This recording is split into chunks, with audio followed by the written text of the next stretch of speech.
Hi, my name's Ryan Kohler with today's hiring tip. So, chaos requires outside the box thinking. That's really the big takeaway for today's video. Look, we live in unique times, in chaotic times, in ever-changing times. And it's time for you to think outside the box and stop doing the same thing you did pre-COVID and expecting better or even the same results. Make sure you stick around to the end. I've got a super cool tool for you called the Job Comparison Tool. You're going to want this one to help you with today's tip.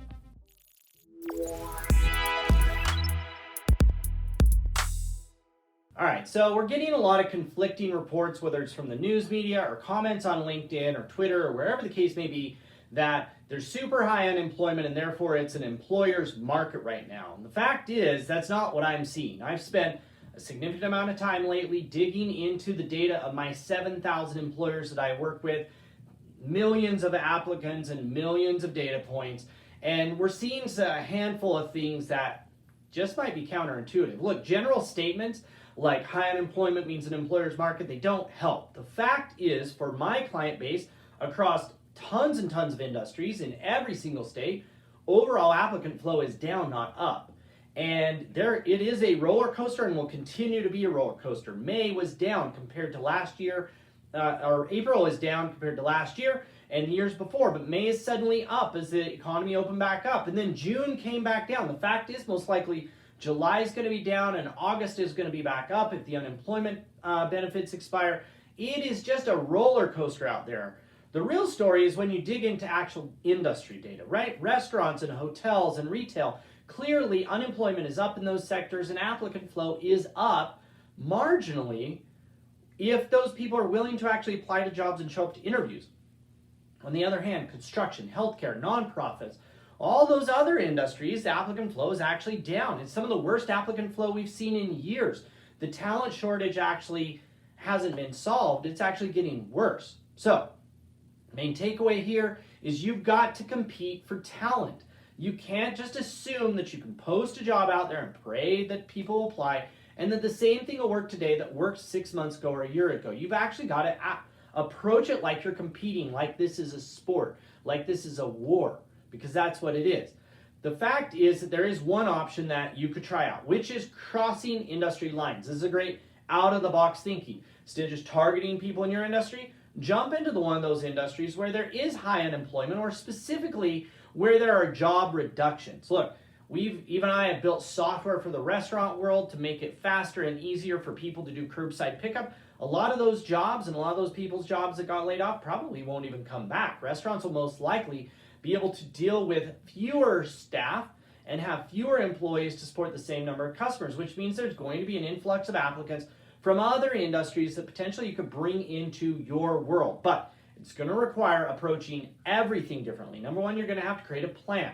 And that plan is going to include kind of 5 main things. The first thing, pick a job to target, right? Pick a job in a different industry that is similar to the job you're hiring for so that you can focus specifically on people currently doing or who previously did that job. Number 2, look at the differences. Compare the differences of the experience of doing that job for those employers in that industry versus doing a similar job in your industry. It could be scheduling, it could be pay, it could be benefits, it could be the overall experience, it could be a desk job versus a standing job, whatever it is. Focus in on the differences of what makes your job better than that job. Number 3, you then have to create a compelling ad. The ad needs to speak directly to job seekers who are currently or have previously done the job in the industry you're pulling from. It needs to drop all of your industry lingo and actually write and communicate in terms that anybody in the general population would understand what you're talking about, right?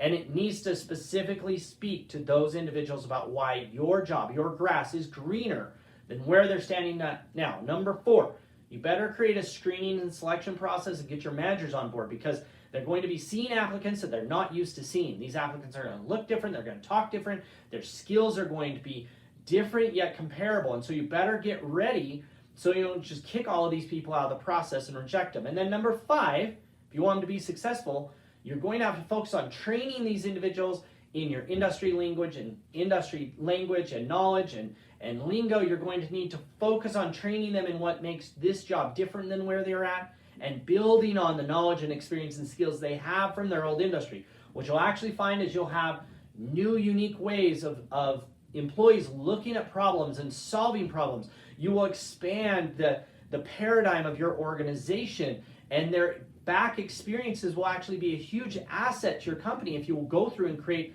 a plan like this and start pulling applicants from other industries besides just yours. So I told you if you stuck around the end, I've got an awesome tool for you. I call it the job comparison tool. It actually is a checklist of sorts that will help you with exactly what I was just talking about, being able to lay out what the companies and jobs in these other industries are like versus what it's like to work for you in your job, in your industry. It's super, super important to do, and it will jumpstart your process to be able to create a plan to target these awesome job seekers. So click on the link in the email, click on the link below. Wherever you're watching this video, trust me, there will be a link to download this tool. Go and grab it. It's free. Until next time, good luck hiring.